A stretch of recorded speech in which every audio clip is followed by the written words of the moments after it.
At least 15 people killed by a man driving a truck through New Year's Eve revelers, actually New Year's morning revelers in New Orleans. President Biden spoke from Camp David saying he'll share anything that's found out about the suspect as soon as his administration can confirm it. To all the families of those who are killed, to all those who are injured, to all the people of New Orleans who are grieving today, I want you to know I grieve with you. Our nation grieves with you. Now, for more now on the federal government and the president's response, let's check in with ABC News White House correspondent Karen Travers, who joins us live from the White House. Karen, is the White House concerned there are others waiting in the wings with another attack here?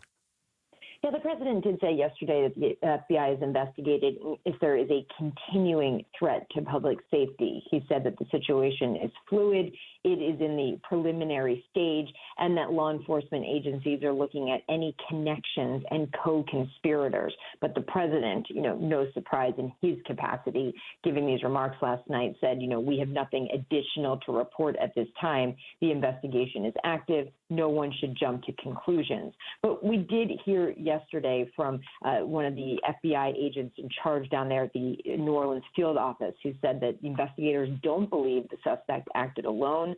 They are aggressively, according to them, running down every lead, including those of his known associates, and asked for the public's help because they don't believe that he was solely responsible.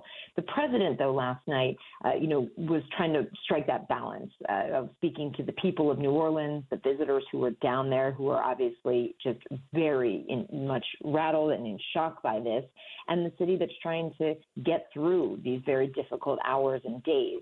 He said, "We will stand with you as you mourn and heal in the weeks to come," but also noted how unique New Orleans is and said that the spirit of the city will never be defeated. It will always shine.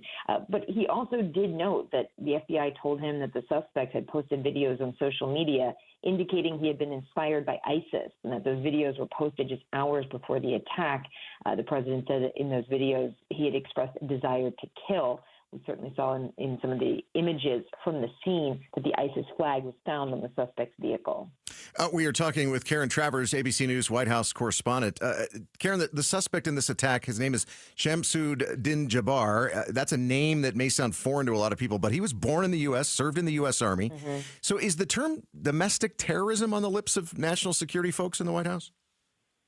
We'll see. The president didn't say that specifically yesterday. We'll see how that is phrased today. Notably, there isn't a White House briefing today. We're curious to see if they add something. It could be that they just want to wait a day maybe and let law enforcement agencies take the lead on this today. But I think it's an important point you raised that he's a U.S.-born citizen from Texas and had served in the military, an Army veteran.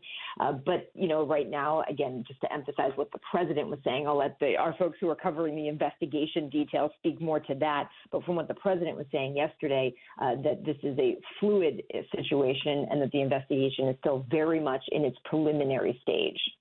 Karen, a little bit under the radar, but certainly side by side with all of this, does anyone at the White House think there may be a connection between what happened in New Orleans to that Cybertruck explosion in Las Vegas as well? The president mentioned it yesterday and said that law enforcement was investigating that situation in Las Vegas and if there was a connection with the attack in New Orleans. But then a little bit after that, the Las Vegas sheriff told reporters Wednesday night, like late last night, that they believe that the explosion in Las Vegas was an isolated incident and that there was no further threat to the community. Now, that sheriff did say that they're still looking for any connection to New Orleans, but so far they saw none. And this is all happening as the Biden administration is ramping down. This is a heck of a thing for them to have to face as they're getting ready to exit the White House. Karen? Yeah, and they'll say, that they're not letting their foot off the gas until the final day because of something like this, because you are still the president, you are still the administration in charge until the final minutes, hours until you leave the White House, and there's always the potential of something like this. But it is notable that this comes in the final days of the Biden administration. He was asked last night as he was leaving the room at Camp David where he had delivered remarks if he had spoken to President-elect Trump. He did not answer that. The White House hasn't said. That's ABC News White House correspondent Karen Travers from Washington. Thanks for watching Arizona's Morning News. Click to watch more from KTAR News and hit the button in the middle to subscribe.